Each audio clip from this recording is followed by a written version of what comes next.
Senhor, fazei-me instrumento de vossa paz.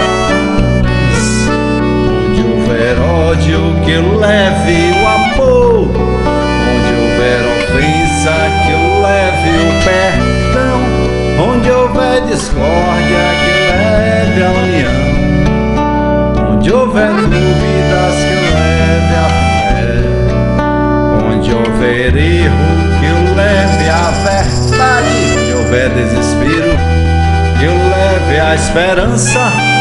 Onde houver tristeza, que eu leve a alegria. Onde houver trevas, que eu leve a luz.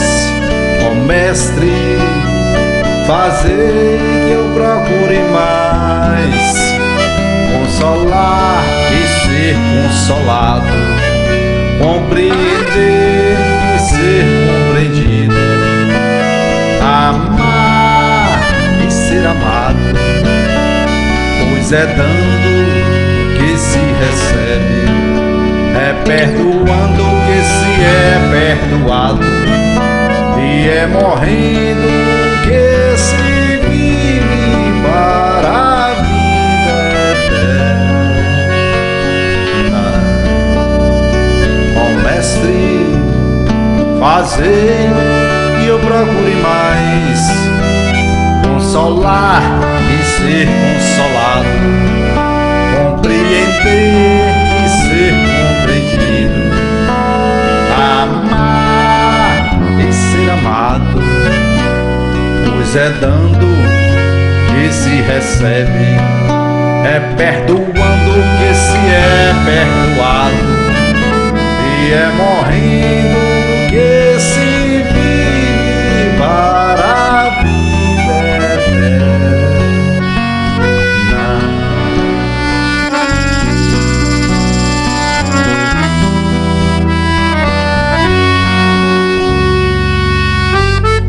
Senhor,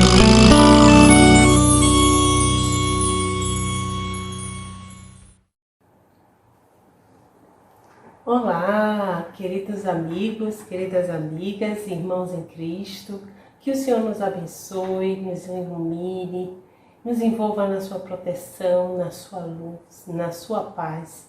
Que assim seja. Amém. Irmãos, hoje estamos aqui a convite dos grupos de estudos Espírita e Iluminação Crística, sob a coordenação de Adeildes. Esse convite que muito me alegra para falar de um tema que é um pilar da doutrina espírita, que é o dístico: fora da caridade não há salvação. Esse lema ele é muito especial. A gente vai encontrar no capítulo 15 de O Evangelho segundo o Espiritismo. E lá no capítulo 15, para vocês terem ideia, o Evangelho segundo o Espiritismo ele tem 28 capítulos, né? Então, basicamente na metade da obra encontramos esse tema. A intenção, parece que a intenção de Kardec é que agora nós vamos falar sobre amor, a caridade como amor em ação, e a partir daí, tudo vai ser definido através do amor, todas as temáticas.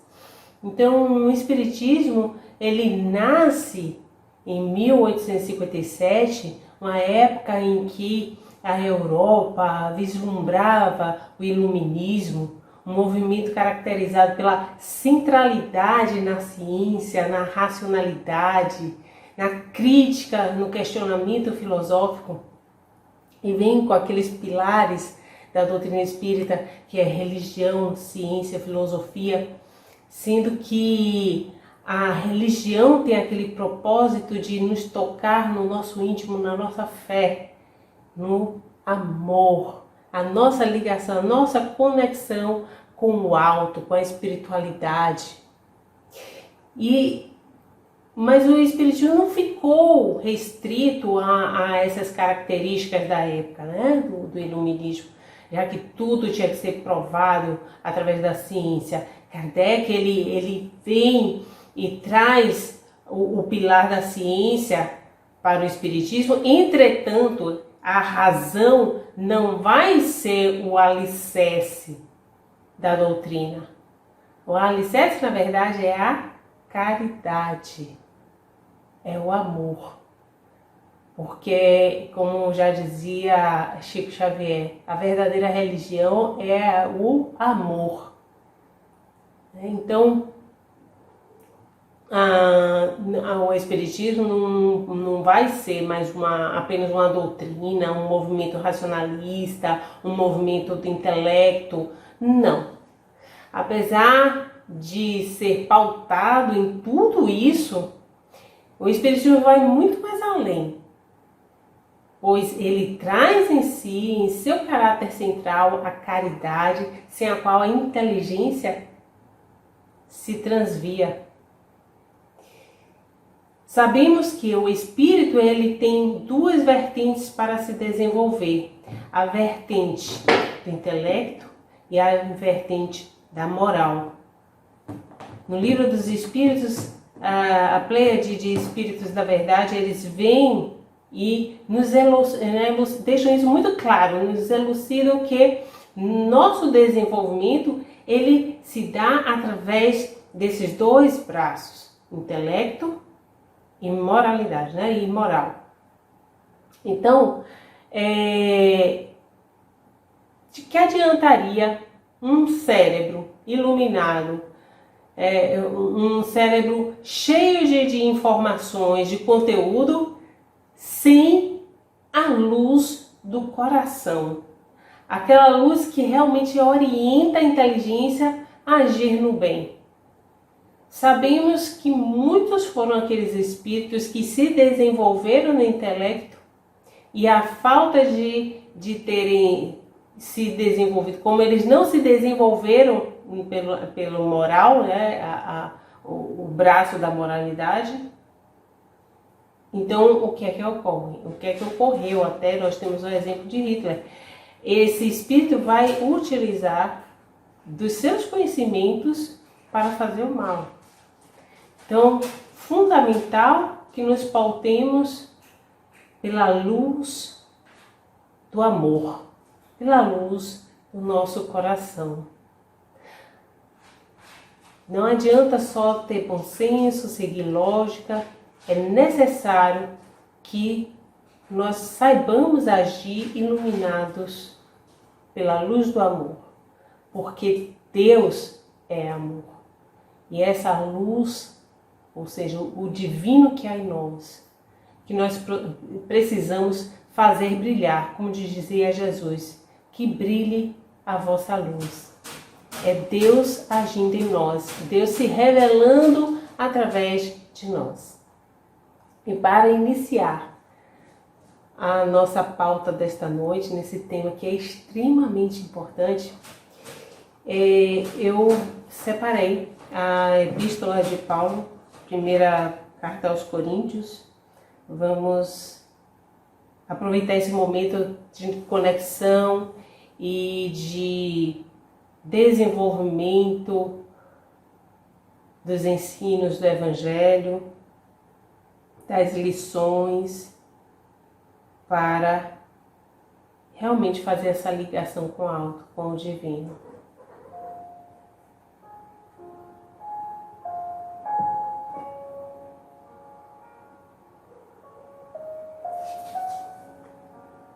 Ainda que eu falasse a língua dos homens e dos anjos, eu não tivesse caridade, seria como metal que soa ou como um sino que tine. E ainda que tivesse o dom da profecia e conhecesse todos os mistérios e toda a ciência, e ainda que tivesse toda a fé, de maneira tal que transportasse os montes e não tivesse caridade, nada seria. E ainda que distribuísse toda a minha fortuna para o sustento dos pobres, e ainda que entregasse o meu corpo para ser queimado, e não tivesse caridade, nada disso me aproveitaria. A caridade é paciente, é benigna. A caridade não é invejosa. A caridade não trata com leviandade, não se ensoberbece. Não trata com indecência. Não busca os seus interesses. Não se irrita. Não suspeita mal. Não se alegra com a injustiça, porém se alegra com a verdade. Tudo sofre, tudo crê, tudo espera, tudo suporta. A caridade nunca falha. Porém, ainda que haja profecias, desaparecerão. Ainda que haja línguas, cessarão. Ainda que haja ciência, desaparecerá. Porque em parte conhecemos e em parte profetizamos. Mas quando vier o que é perfeito, então o que é em parte desaparecerá. Quando eu era menino, falava como um menino, sentia como um menino, discorria como um menino. Mas logo que cheguei a ser homem, acabei com as coisas de menino. Porque agora vemos por espelho, em enigma, mas então veremos face a face. Agora conheço em parte, mas então conhecerei como também sou conhecido. Agora, pois, permanecem estas três: a fé, a esperança e a caridade. Porém, a maior destas é a caridade.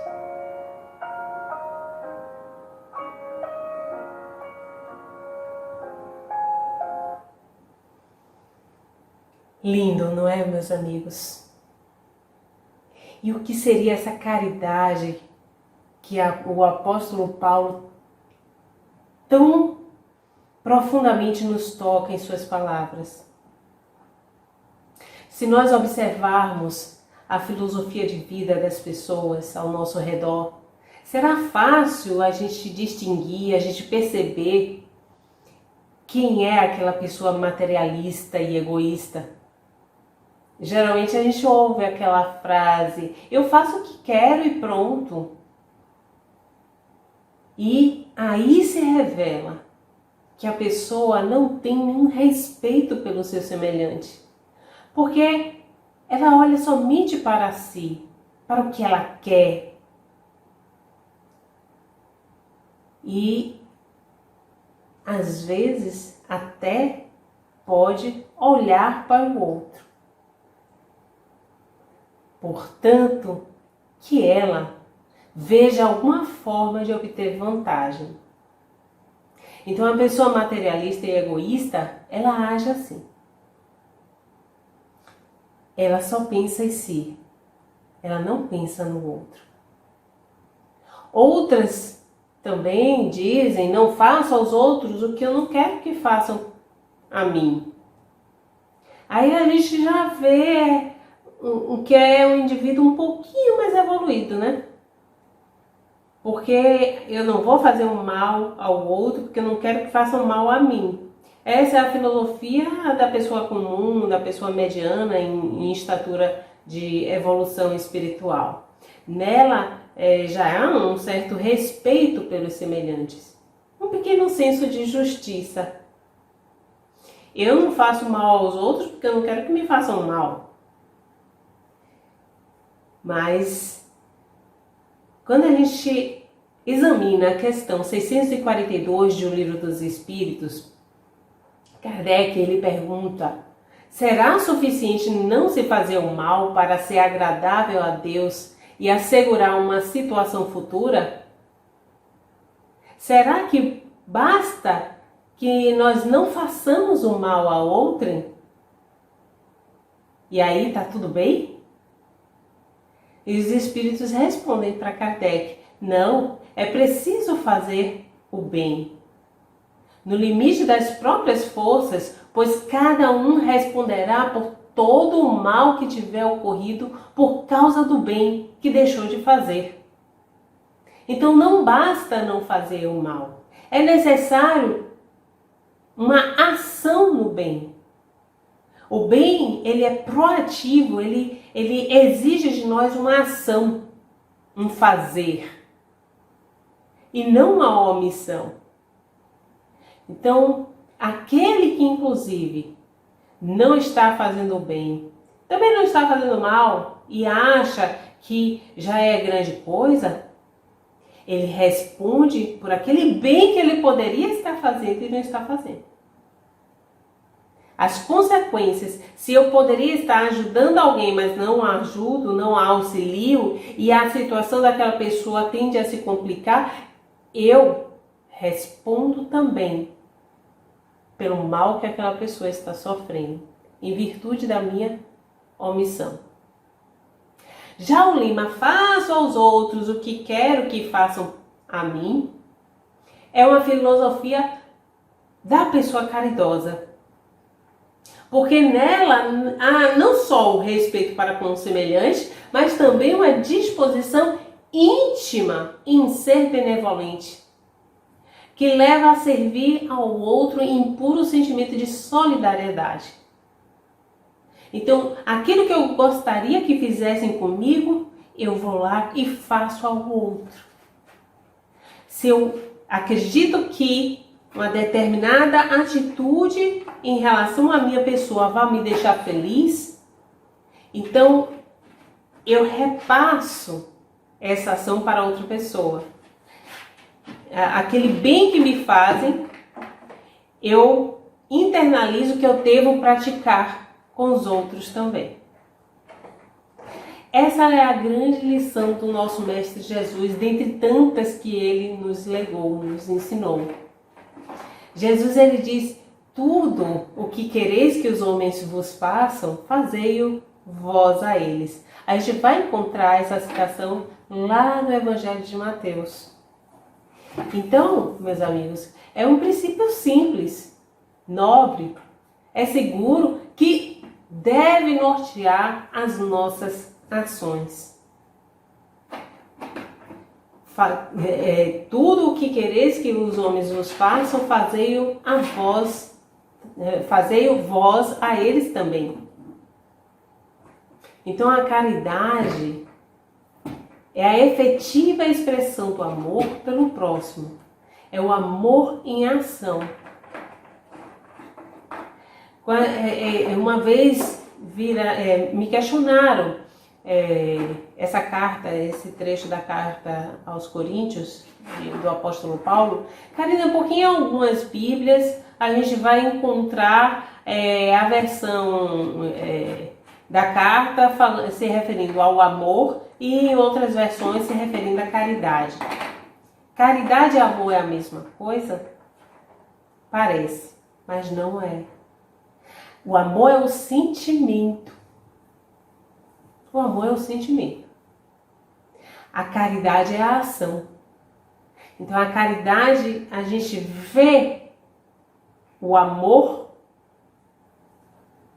ele funcionando ali, agindo, fazendo bem a outra. Eu poderia ter um sentimento de amor por alguém, mas não agir para melhorar a vida daquela pessoa, mas eu simplesmente não faço nada, eu só amo. O amor é um sentimento. Mas quando a gente põe esse amor em ação, ele passa a ser a caridade. Paulo, nessa epístola aos Coríntios, ele fala da excelência da caridade. a caridade como um amor puro que excede e supera todas as outras as coisas. Supera a esperança, a fé. Ele fala que a caridade ela é paciente, ou seja, persevera tranquilamente na disposição de ajudar.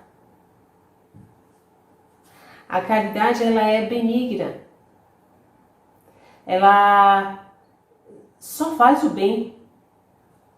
Quando nós agimos com amor, o resultado é o bem. A caridade ela não é invejosa, ela se alegra nas conquistas do outro.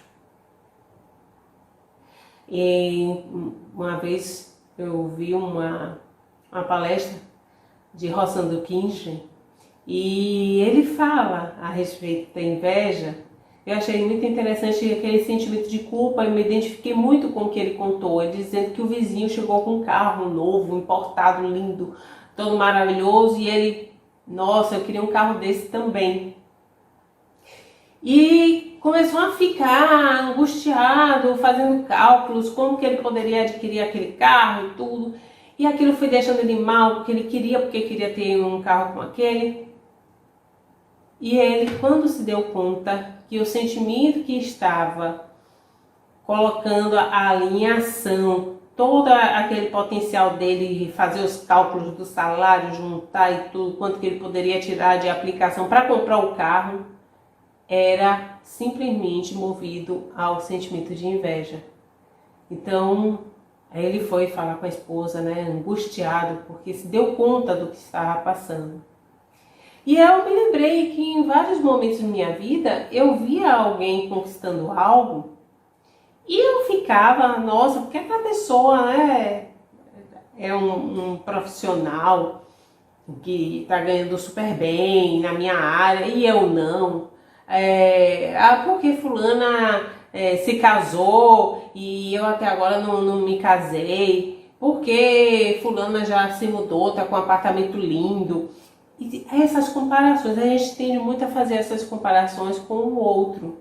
Mas a gente esquece da história do outro para que ele, nesse momento, esteja vivenciando aquilo. Então, quando eu me tornei espírita, muitas dessas lições do Cristo eu consegui colocar em prática na minha vida.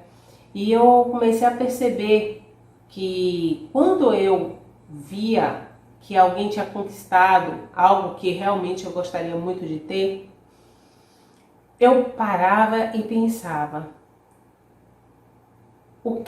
qual seria a estratégia que eu teria que traçar para estar no lugar daquela pessoa? E aí eu me dava conta que era um caminho muito espinhoso, um caminho às vezes muito diferente daquele que eu gostaria de trilhar. Mas a gente se encanta com o resultado, a gente não pensa qual foi a estrada que a pessoa pegou para que ela chegasse àquele ponto, a ter aquele bem, a estar daquela forma. Então, nada é do dia para a noite, tudo é uma construção. As nossas conquistas são frutos de uma construção de nossas ações do passado. Então, como que eu quero ser exatamente, ou ser exatamente como aquela pessoa mostra naquele momento, se eu não percorri a mesma estrada que ela? Então, a gente tem que buscar olhar para os nossos talentos. A gente tem que se autoconhecer para não ficar admirando a grama do jardim do outro, e sim se preocupar em cultivar as flores no seu próprio jardim. Então, a caridade, meus irmãos, também ela não se ufana, ela não sai se vangloriando de si mesma, do bem que ela está fazendo. Olha como eu estou auxiliando, olha como eu estou doando, olha como eu estou fazendo. Tem no Evangelho segundo o Espiritismo, um outro capítulo que eu admiro muito, que retrata muito essa parte da caridade, né? Essa face da caridade, que é não saiba a sua mão esquerda o que faz a sua mão direita. Ou seja, a caridade, ela é uma ação do coração que é silenciosa. Ela não precisa gritar para o mundo que você está fazendo.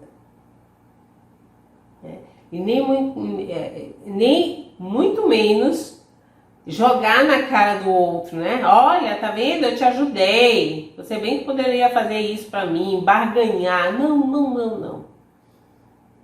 É algo, a caridade, quando a gente fala em caridade, no espiritismo a gente fala em altruísmo. Sai de si, é uma doação de si. E por isso que a gente pode dizer que ela não se ensoberbece. Ela não se coloca acima do seu semelhante, não julga melhor, nem com mais direitos do que outras pessoas, porque isso seria o quê? Orgulho. E a caridade, ela é exatamente o contrário do orgulho e do egoísmo. Todas as vezes que nós estamos combatendo o orgulho e o egoísmo em nós estamos já, de alguma forma, desenvolvendo a caridade. Semeando a caridade em nós. Porque quanto menos orgulhosa eu sou, mais eu me identifico com o outro. Então, mais eu tenho empatia, mais eu me compadeço da miséria alheia. Então, a dor do outro me toca, me dói também. Toda vez que eu vou deixando de ser egoísta, eu vou compartilhar com o outro. O egoísta, ele só olha para si. Então, quando eu deixo de ser egoísta, é porque eu já estou olhando para o outro. Então, olha como a caridade, ela é o oposto a essas duas características, o orgulho e o egoísmo. A caridade também, ela não se porta de forma inconveniente. E quando que nós somos inconvenientes? Quando nós agimos de forma precipitada, quando somos imprudentes, ou até agimos com indecoro. A caridade também, ela não busca o seu interesse, ou seja, não é egoísta, como eu falei agora há pouco. O bem que faz é pensando unicamente em beneficiar o próximo e não em seu proveito pessoal. E quando a gente trabalha para o próximo, eu costumo dizer que todo o bem que a gente faz bem a nós mesmos. Então, o bem que eu faço me faz bem. Também a caridade não busca se irritar, né? Não se irrita. A caridade não se irrita, não se altera por coisa alguma. E por isso que a gente fala que é uma forma de ser caridoso, é termos paciência com o outro, é termos tolerância, realmente não nos irritarmos, não nos alterarmos por coisa alguma. Então, diante de uma incompreensão, de uma maledicência, de uma ingratidão, de uma indiferença, a gente não se irrita, nem perde o gosto de praticar o bem, porque não é a deficiência do outro que vai fazer com que eu, que estou me esforçando no crescimento no bem, me esforçando em evoluir, eu simplesmente vou retroceder porque o outro não está agindo bem comigo. Não. O mal do outro não pode fazer com que eu me torne mal. Então, a caridade, ela sabe que fazer o bem, aquele sempre vai, o bem que a gente faz vai retornar para a gente. Então, também não se alegra com a injustiça. Eu só me lembro de Dr. Bezerra de Menezes, depois que ele desencarnou aqui na Terra, e é um espírito elevadíssimo, né? Já em alto grau de evolução, e disseram para ele: o senhor quer ir para onde, doutor Bezerra? Já poderia ser relocado para outro orbe, né? Outro planeta, outro mundo.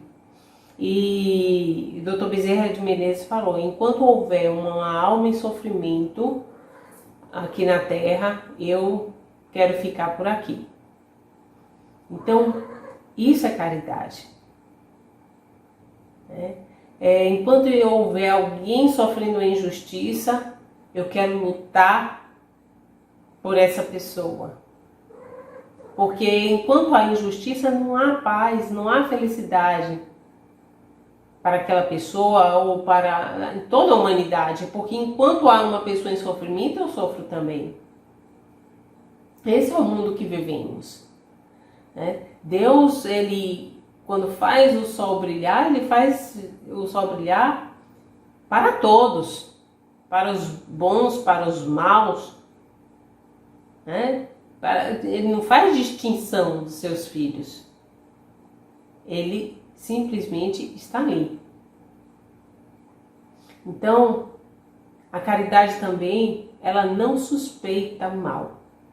Ela não fica olhando para o outro, eu acho que aquela pessoa, entendeu? Tá fazendo isso de propósito, tá fazendo isso para me pirraçar, né? Ou seja, a caridade, ela não suspeita mal. Ela não pensa mal dos outros, nem fala mal de ninguém. Ó, você viu fulano, você viu ciclano? Não. Mas a caridade, ela se rejubila com a verdade. Estou pensando nos trechos, né, da epístola.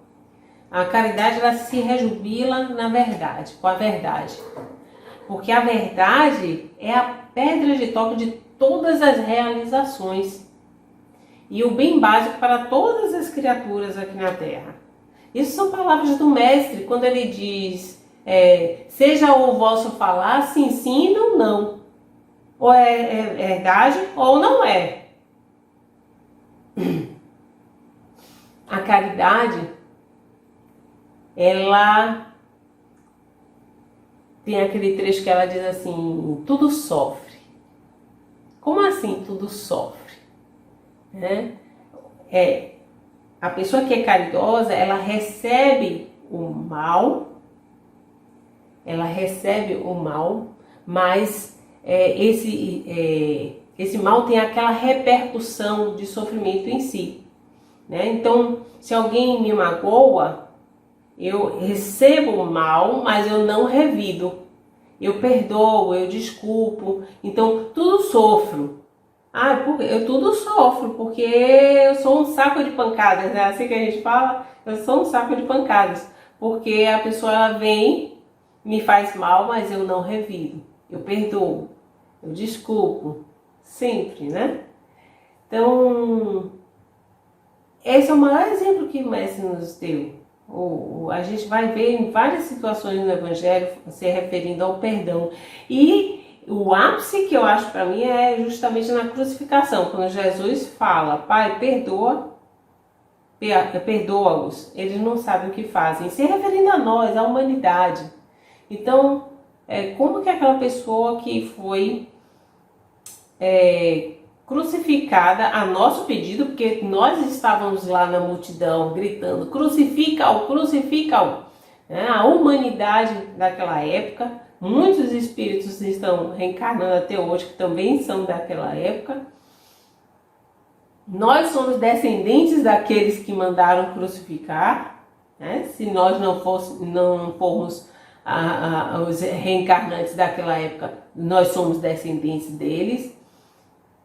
Então, o Mestre, mesmo naquele momento que está ali, na cruz, no Calvário, no Gólgota, ele olha para nós com caridade. Então, a caridade tudo sofre, meus amigos.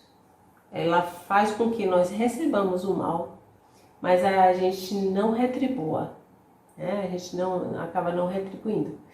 E a caridade também em tudo crê, confia em Deus e também nas pessoas, pois são a criação divina. A gente consegue enxergar Deus em cada criatura. Por isso que a caridade tudo crê. Jesus com seus apóstolos, ele via, né? A caridade de Jesus para mim é um bom exemplo. Ele via o coração de cada apóstolo com suas fraquezas, com suas fragilidades. Ele sabia que Judas iria entregá-lo. Ele fala sobre isso na última ceia. Ele deixa muito claro que é aquele que vai entregar o pão, ele entrega o pão para Judas. E quando ele está lá no Getsemane, depois de fazer suas orações, reencontrar João, Pedro e Tiago dormindo, Jesus, quando já está entre os outros apóstolos, vem Judas com os soldados. Judas se aproxima de Jesus para dar-lhe um beijo. E Jesus, antes de dar-lhe o rosto, pergunta: amigo, a que vens? Porque até nesse momento, Jesus, ele estava ali, crendo na humanidade de Judas. Vindo Deus até no traidor. Então a caridade também tudo espera. Porque na lei divina, o bem sempre terá natural retribuição. E mesmo o mal, se enfrentado e suportado com acerto, resultará no bem. Então, nós sabemos aproveitar as experiências,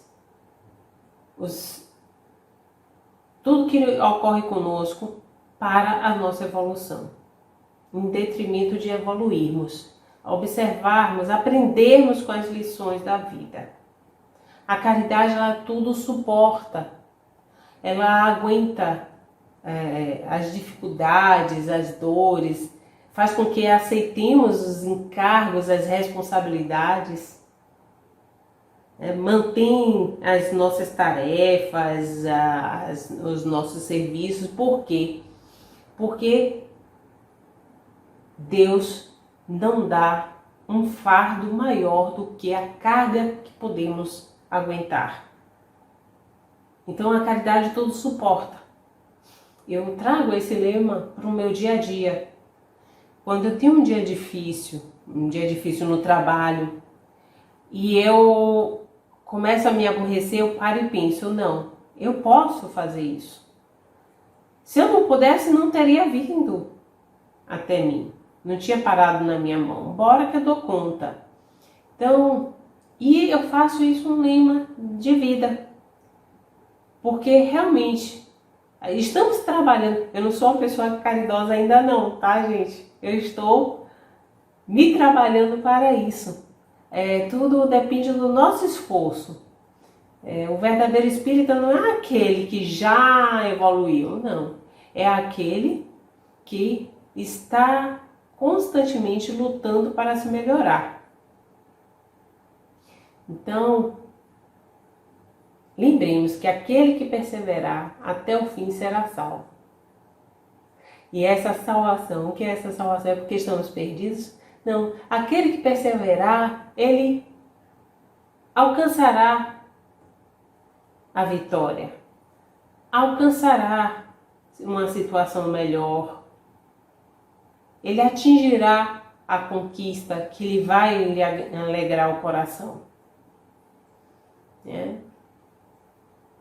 Deus quis que todos nós vivêssemos em sociedade, porque assim nossas qualidades, elas complementam umas às outras. O que eu ainda não desenvolvi em mim, muitos de vocês já desenvolveram em vocês. Então, as virtudes, em um já está mais desenvolvido, em outro já está menos. Eu ainda tenho determinados defeitos e que eu tento trabalhar, E assim vai, a gente vai se complementando e vai amadurecendo, se auxiliando mutuamente uns aos outros. É por isso que nós reencarnamos em comunidade, em sociedade.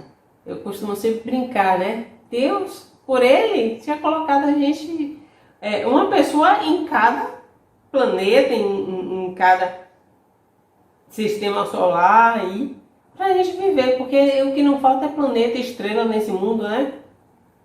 Para estarmos vivendo. Então, sem a caridade, o egoísmo, ele impera na vida social. Se a gente tem que trabalhar auxiliando uns aos outros e a gente não desenvolve a caridade, continua no egoísmo, aí acaba que ninguém respeita ninguém, ninguém ajuda ninguém, vai cada vez mais tornando o nosso viver insuportável, difícil, doloroso e triste. E a gente tem visto a repercussão no momento atual que estamos passando na pandemia. A gente tem observado isso. Aqueles que estão agindo com egoísmo, aqueles que estão sendo indiferentes à dor das pessoas que estão adoecendo, das pessoas que estão mantendo seus entes queridos internados, aqueles que estão perdendo seus entes queridos para a doença, para a Covid-19, e nós percebemos o quanto que nos revolta essa indiferença, o egoísmo das pessoas que poderiam até contribuir para que essa situação melhorasse, né? Então, somente praticando a caridade, somente quando nós conseguirmos ser fraternos, estivermos dispostos a nos ajudar mutuamente, nós vamos conseguir nos realizar inteiramente. Tanto por desenvolver as virtudes e qualidades que trazemos em potencial, como por alcançarmos um relacionamento bom e profundo com nossos semelhantes. A caridade, meus irmãos, é a negação absoluta do orgulho e do egoísmo, como eu disse agora há pouco. Justamente os maiores obstáculos ao progresso moral é quando eu não combato o orgulho em mim. Quando eu me percebo uma pessoa egoísta, já é o momento de trabalhar a reforma íntima, de melhorar isso. Então, quando eu faço uma transformação e me melhoro moralmente, eu estou fazendo um bem para mim e um bem para a sociedade que eu vivo. A gente fica se sentindo impotente, muitas vezes tristes, e eu já falei em outros momentos sobre isso, que a gente está nessa transição de planeta de provas e expiações para um mundo de regeneração. E as pessoas me questionam: Karina, que transição planetária é essa que eu só estou vendo coisa ruim acontecer, as pessoas cada vez mais indiferentes, eu não estou vendo melhora nesse mundo, né? Que as pessoas não estão melhorando. A gente não vê a melhora no mundo porque nós compomos o mundo, nós fazemos parte desse mundo. E esse mundo só vai estar melhor quando cada um trabalhar a si mesmo e se melhorar. Esse é o caminho para construir um mundo melhor, mais solidário, mais feliz. É quando a gente se preocupa realmente em sermos melhores. É quando a gente se preocupa em sermos caridosos, no sentido da palavra de desenvolver a caridade em nossas vidas. Por isso, dizia o apóstolo Paulo, ainda que eu fale a língua dos homens e dos anjos, ou seja, ainda que eu fale de coisas comuns do dia a dia, né, das temáticas que compõem o nosso cotidiano, ou sobre temas elevados, temas espirituais, se eu não tiver caridade, sou como um bronze que soa, ou até como o símbolo que tine. ainda que eu tenha o dom da profecia, que é o dom, o que seria esse dom da profecia? O dom da mediunidade. E conheça todos os mistérios da vida espiritual, que é oculto à maioria das pessoas, e a gente vê para aqueles que não têm experiências com a doutrina espírita. Eu posso contar de uma experiência minha, pessoal, que sou a única espírita da família. Eu consegui, um pouco antes da pandemia, implantar o evangelho no lar, na casa de meus pais que têm mais de 80 anos de idade. E as conversas ao final do evangelho, que depois do evangelho ainda adentra um pouco nas lições do Livro dos Espíritos,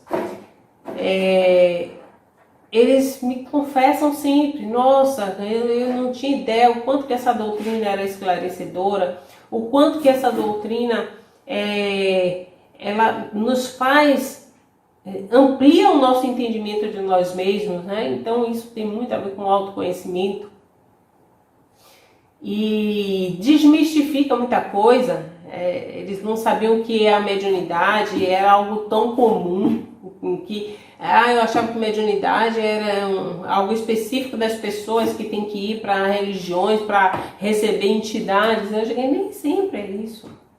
Às vezes a pessoa tem mediunidade e ela não quer se dedicar, infelizmente, àquela causa, e ela vai se dedicar a outra atividade. A mediunidade é uma ferramenta que a gente recebe quando reencarna, mas a pessoa não está obrigada a exercer o medianato dela, né? Mas seria muito bom, porque é mais uma forma de exercer a caridade. A mediunidade, ela é uma ferramenta para você servir o próximo. E a gente também vê isso no Livro dos Espíritos, vemos isso no Evangelho segundo o Espiritismo. Deixa muito claro quando eles falam sobre mediunidade. E então, quando o apóstolo Paulo fala que ainda que eu tenha o dom da profecia, o que é a profecia senão o dom mediúnico? E conheça todos os mistérios da vida espiritual, que é toda esse arcabouço de conhecimentos que a gente recebeu através da revelação dos Espíritos, ainda que eu tenha toda a ciência, que é o conhecimento humano, ainda que eu possua fé em plenitude, que é aquela plena convicção da realidade espiritual. A fé não é algo que eu penso assim, é algo que vai acontecer, não. Quando eu tenho fé, eu entendo que aquilo já aconteceu. Eu creio que aquilo já é uma verdade. Então, ainda que eu possua fé em plenitude, plena convicção da realidade espiritual, a ponto de transportar montanhas, se eu não tiver caridade, nada sou. Ainda que distribua todos os meus bens em esmolas, o que é isso senão a caridade material? Então, ainda que distribua todos os meus bens em esmolas e entregue o meu corpo a fim de ser queimado, porque era a época, a gente está falando aí, os primeiros anos dos cristãos, era a forma que os cristãos eram imolados, né? Iam morrer na cruz. Inclusive, vários discípulos de Jesus, os apóstolos, muitos deles foram crucificados também, né? Uns de cabeça para baixo, outros. Então,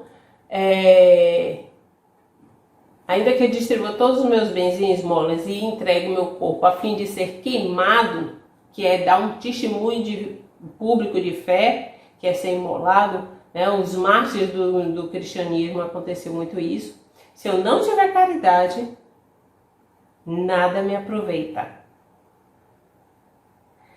Então, entendamos que muitas lições que Jesus nos traz, e a gente tem acesso nos evangelhos bíblicos, ele não traz muita coisa nova, ele traz muitos ensinamentos que estão no Antigo Testamento, mas que o povo naquela época e até hoje não conseguia pôr em prática. São várias situações que a gente vai ver se discutindo o maior mandamento, como a gente obter a salvação ou adentrar na vida eterna, né? Amar a Deus acima de todas as coisas, com toda a sua alma, todo o seu entendimento, e ao próximo como a ti mesmo. Aí estão reunidas toda a Torá, né? A lei e os profetas. Então, meus irmãos, Jesus não estava falando nenhuma novidade, porque amar a Deus está lá em Deuteronômio, capítulo 6, que é um dos livros da Torá, do Velho ou Antigo Testamento. E amar o próximo como a si mesmo a gente vai encontrar no capítulo 19 de Levítico, que é outro livro que faz parte do Antigo Testamento. Jesus estava trazendo os ensinamentos da lei mosaica para o tempo dele, mas mostrando, é o que a gente chama de evangelho, né? A palavra viva, a palavra em ação. Como colocar aquela lei em ação? Porque muitos eram os que tinham acesso à lei, sabiam a lei, mas não praticavam. Então Jesus ele não trouxe muita novidade. A novidade de Jesus, a boa nova, é ele ser o próprio evangelho, ou seja, ele era a lei em ação. Ele, nas suas atitudes, a vida de Jesus era a lei em ação. O apóstolo Paulo, ele conclui nos seus comentários sobre a caridade dizendo: agora, pois, permanecem essas 3 virtudes, a fé, a esperança e a caridade. Porém, a caridade é a maior delas. O Espiritismo, concordando com os ensinos evangélicos, com certeza, adota por lema: fora da caridade não há salvação. E como que a gente pratica essa caridade? Eu já dei umas pinceladinhas, assim, uns exemplos de como que a gente pode praticar a caridade. Quando a gente pensa no semelhante, a gente vai lá e procura propiciar o que ele precisa, ou o que possa realizá-lo, contentá-lo legitimamente. Isso é caridade. E no Espiritismo, didaticamente, a gente pode classificar 2 formas de fazer a caridade, que é a prática da caridade moral e a prática da caridade material. A prática da caridade material aqui se faz com as coisas materiais, óbvio, né? Mas, infelizmente, muitas pessoas estão doando coisas ao outro, achando que está fazendo a caridade material, e a gente não pode classificar o seu gesto de estar doando algo a alguém como caridade material. Por quê? Não é intrigante isso? Como assim? Se chega uma pessoa com fome aqui à minha porta, eu vou lá e dou um prato de comida, eu não estou fazendo a caridade? Aí depende. Se eu estou com minha geladeira abarrotada de coisa, inclusive, se eu não der, vai perder, vai apodrecer, aí isso não é caridade. Isso é uma obrigação. Isso é um dever para com o outro. Muitas são as pessoas que pensam que para ser caridosas, elas têm que praticar caridade material, dando aquilo que sobra. E isso é um dever.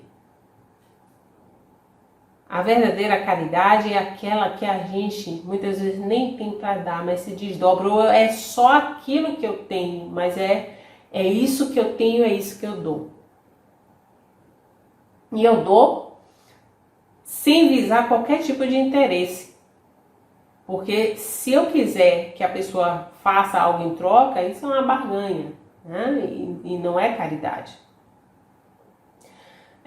Tem um exemplo que ilustra muito o que eu estou falando, que é uma passagem do Evangelho, se eu não me engano, de Marcos, que Jesus ele estava sentado lá no templo, diante dos cofres, das esmolas, né? Eram postos assim, tipo umas jarras de cobre grandes, chamado gasofilácio, que as pessoas iam lá e faziam suas doações. Era chamado cofre das esmolas. Aí Jesus está lá sentado observando as pessoas depositando, né? A multidão que ia lá e colocava as moedinhas no cofre. Muitos ricos iam, colocavam grandes quantias, inclusive, imagine só a situação, eu pegar hoje a nota de 200, que ainda não consegui receber até agora, para mim é uma utopia, mas vamos ver, eu pego uma nota de 200 e peço para trocar toda em moedas de 5 centavos, aí chego com um saco imenso de moedas, e tá lá aquele tacho de cobre, né, para jogar dentro, e eu bem devagarzinho vou jogando as moedas. Ó, a barulheira que não vai ser, né? E era isso que os homens no templo faziam, para ostentar, para mostrar, ó, o quanto que eu tô doando. Aí ficavam lá tilintando, aquelas moedas que não paravam nunca. E Jesus observando esse comportamento. Então chegou uma viúva, que Jesus narra no Evangelho de Marcos assim, uma pobre viúva. Então, além de ser viúva, que era viúva, era uma desgraçada na época, né? Viúva não tinha direito à herança, viúva não poderia se casar novamente, era um terror. Então, e pobre, por que pobre? Provavelmente uma viúva que não tinha um primogênito para herdar, né? E aí, se ela fosse somente ela e o marido morresse, os bens ficavam para o império, né? E aí como que ela vivia, Karina? Como é que ela comia? Existia na Torá uma determinação, né? Um mandamento civil que se chamava de respiga. Respiga era o direito dado por Deus ao pobre, ao estrangeiro, ao aflito e à viúva, né? Ao órfão de pai, né? E à viúva. Depois que as pessoas no campo fizessem a colheita da plantação, aquilo que elas não tinham plantado nas beiradas ou se ela tivesse amontoado ali no meio, se não levou, pronto, era o direito dessas pessoas, né? Os pobres, aflitos, viúvas, os órfãos, que fossem lá e pegassem aquele resto, ou seja, respigassem, né? Rapasse aquela plantação, o resto que eles podiam aproveitar para que provesse a sobrevivência. Mas voltando a coitada da viúva, né? Que vai lá oferecer a sua oferta no templo. Aí Jesus viu aqueles homens riquíssimos jogando aquelas moedas todas no gasofilácio, né? Tilintando aquela barulheira toda. E chega a viúva, pobre, cheia de farrapos, com 2 moedinhas e joga no gasofilácio. E Jesus olha para os irmãos, né? Os discípulos, e diz: em verdade vos digo, esta pobre viúva deu mais do que todos os outros. Todos deram do que tinha de sobra, enquanto ela, na sua pobreza, ofereceu tudo aquilo que possuía para viver. Então, Jesus mostrando que para todos aqueles que estavam fazendo doações naquele momento, jogando suas moedas no gasofilácio, estavam colocando ali as moedas que não iriam fazer falta, porque eles viviam em abundância, em riqueza. Mas veio aquela viúva que 2 moedinhas poderiam ser necessários para comprar algo para a sobrevivência, mas ela vai lá e coloca no gasofilácio. Por isso que Jesus chama atenção, dizendo que ela sim, né? Ela deu mais que os outros. Ela ofereceu tudo aquilo que possuía para viver. A fim de que então a caridade material não seja humilhante para aquele que dela necessita, é importante que façamos a caridade com palavras gentis, com um sorriso, vibrando amor. Uma das coisas que eu aprendi nos centros espíritas que eu frequento, que eu tive a oportunidade de trabalhar, quando a gente vai fazer uma doação para outra pessoa de um bem material, que façamos uma oração, que desde que imaginemos o quanto que aquele bem pode ser importante na vida da pessoa. Então imaginemos ela feliz, ela alegre recebendo aquilo, ela colocando aquele bem em prática, né? Uma máquina de costurar. Outro dia falei o quanto que uma amiga do Chico Xavier queria uma máquina de costurar. Ela mata o cachorro de Chico e a Manu diz, então olha, procura resolver essa situação com ela, para você não ficar criando aí, segurando essa mágoa em relação a ela ter matado seu cão. Vai lá e descobre o que é que ela mais gostaria de receber. Aí Chico, uai, mas Manu, foi ela que me ofendeu, ela que fez mal a mim, ela matou meu cachorro e eu vou ter que dar uma máquina de costurar para ela, né? Ele já tinha descoberto que era uma máquina de costura. E a Manu disse, Chico, a lição não é minha não, a lição é de Jesus. E Chico vai lá e compra a máquina de costurar em não sei quantas parcelas naquele aquele carnezinho, né, que arrancava o papelzinho, e vai e entrega a máquina de costurar para a vizinha. Na hora que ela recebe, sai uma luz dela enorme e vai na direção de Chico.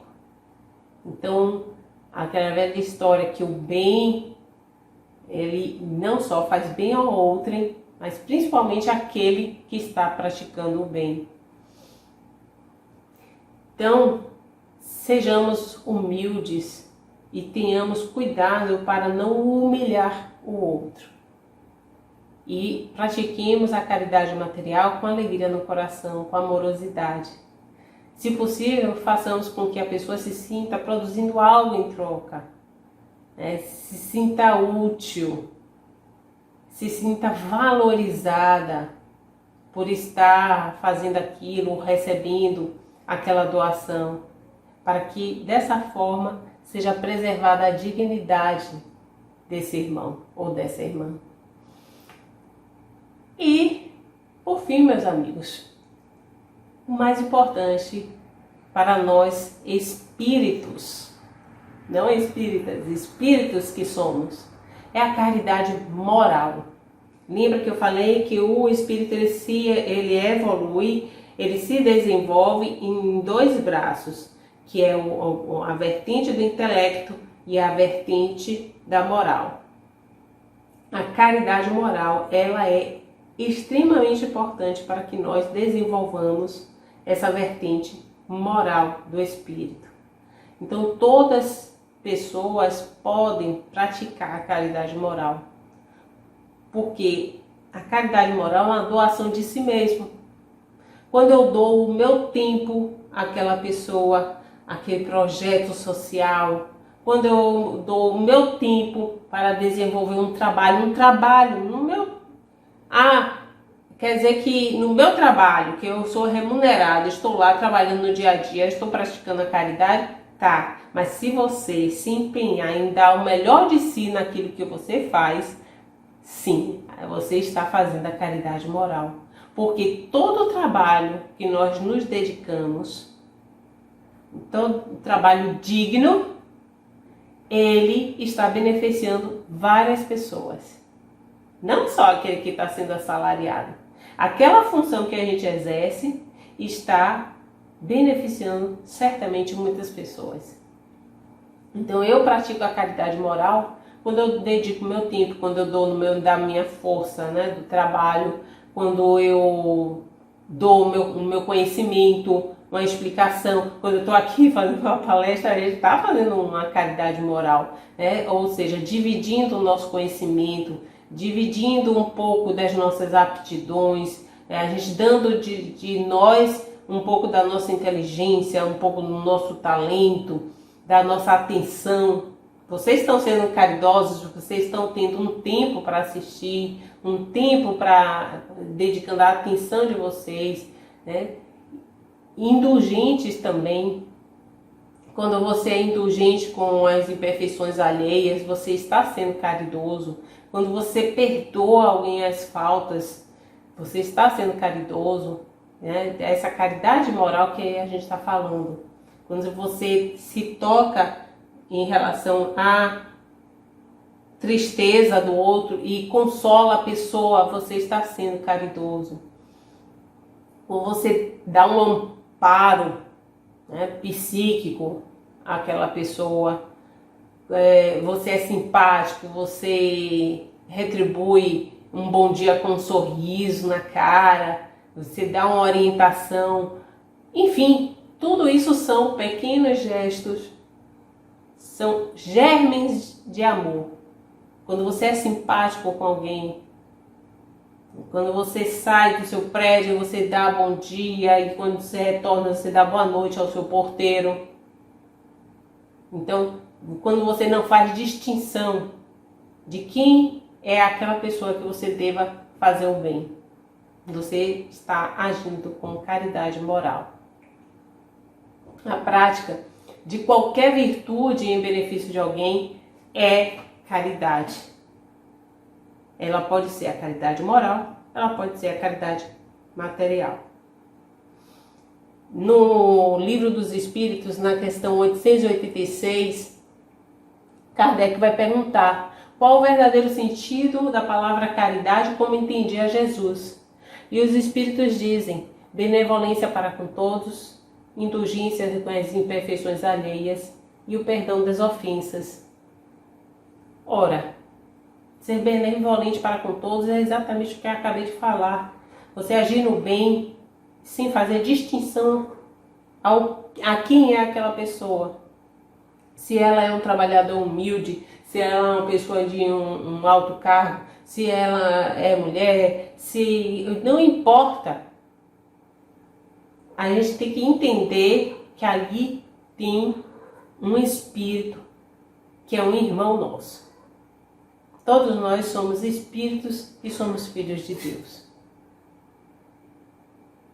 Então, os espíritos respondem sermos benevolentes para com todos, indulgentes com as imperfeições alheias, porque nós entendemos que não somos perfeitos.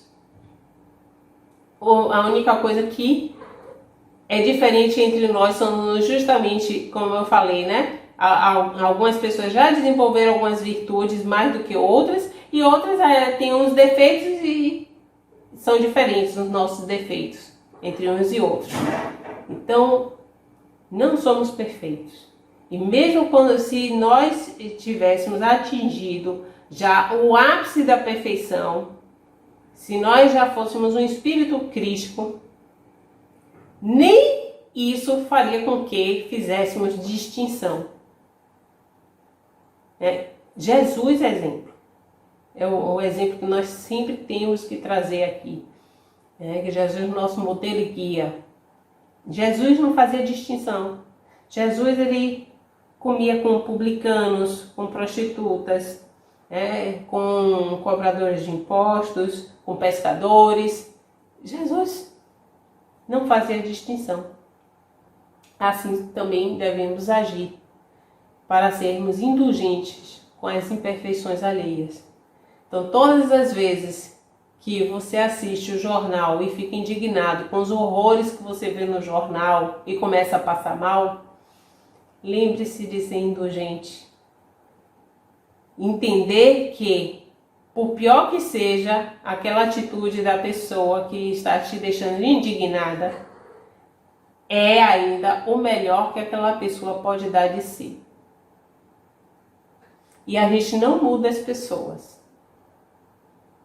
A gente muda nós mesmos. E muito fácil criticar. O difícil é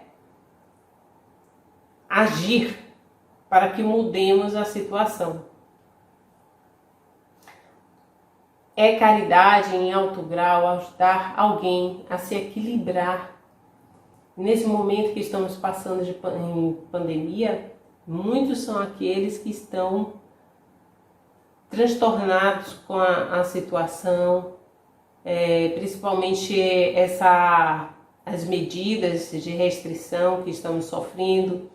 Já é muito tempo também as pessoas de idade avançadas isoladas, sem ver os parentes, principalmente parentes que moram em cidades, em estados em que teriam que transitar de avião, estão impedidas de ter essa mobilidade, e as famílias estão sofrendo muito com essas limitações.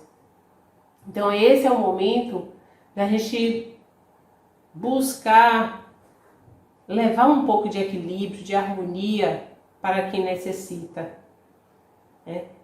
Trabalhar o nosso equilíbrio também, porque a gente só pode dar aquilo que a gente já conquistou em nós.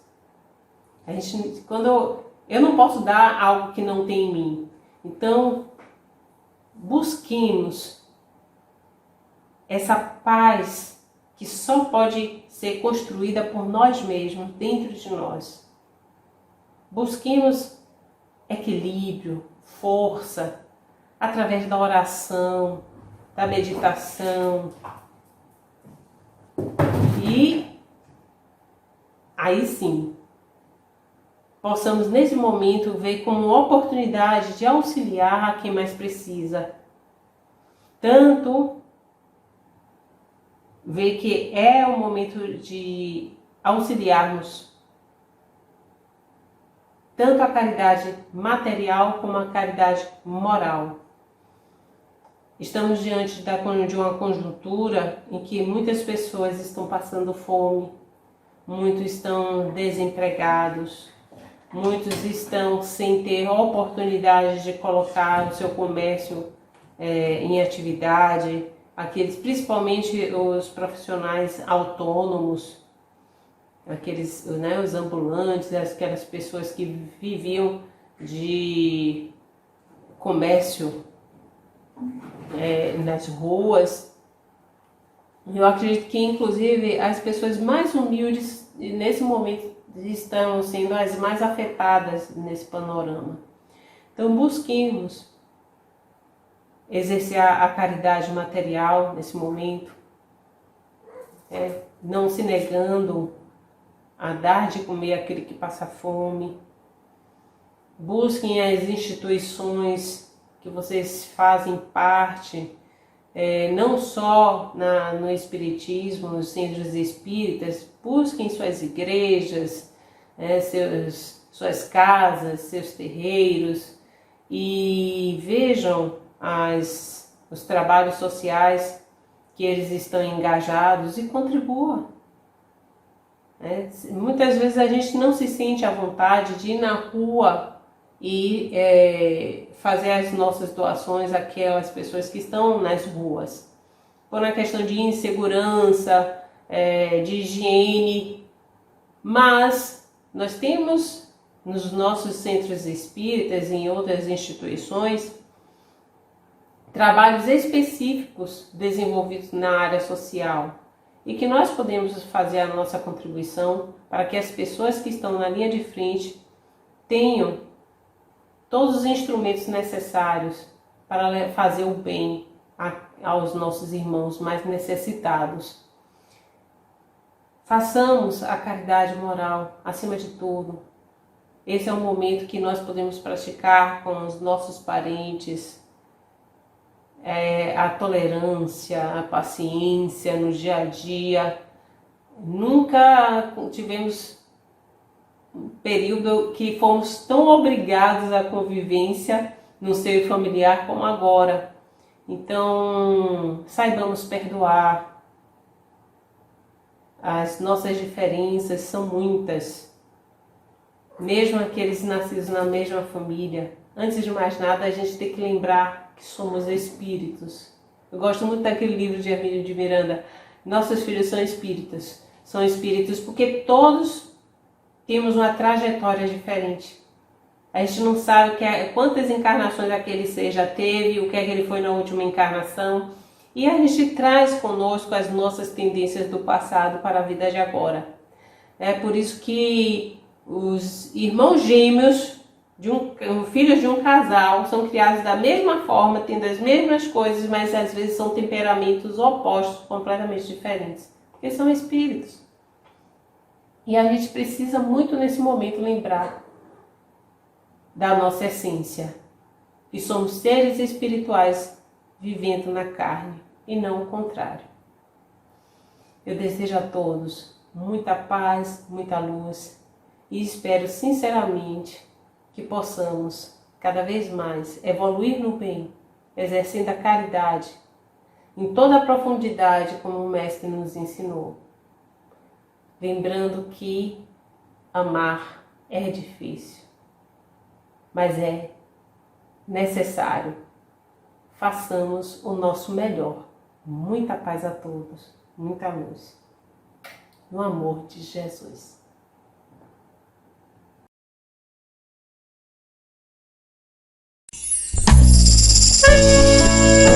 Coisa boa, a gente tá aqui cantando essa bela canção do meu amigo e irmão Antônio José pra vocês. Homenagem à nossa Mãe Maria.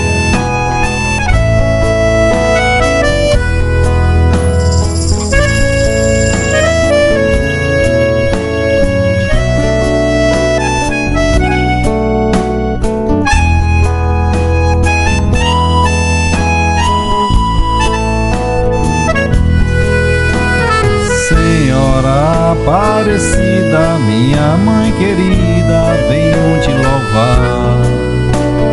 Também pedi tua bênção, perdão pelas ofensas que fiz praticar. Ó Mãe de tudo e de todos, livrai o teu povo do mal e da tentação. Tire a ganância dos homens, do pobre e a fome. Dai a vossa proteção. Ó Mãe querida, Senhora Aparecida, faz-me sempre obediente, eterno paciente, a tua voz escutar. Ó Mãe querida, Senhora Aparecida, nos cubra com divino manto e recebe o meu canto para te louvar.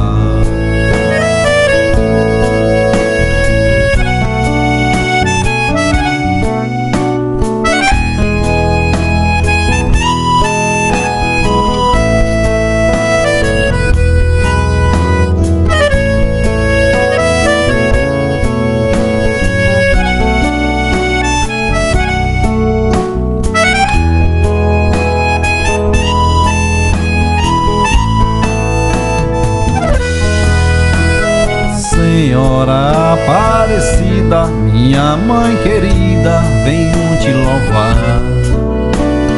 Também pedi tua bênção, perdão pelas ofensas que fiz praticar. Ó Mãe de tudo e de todos, livrai o teu povo do mal e da tentação. Tire a ganância dos homens, do pobre e a fome. Dai a vossa proteção. Ó Mãe querida, Senhora Aparecida, faz-me sempre obediente,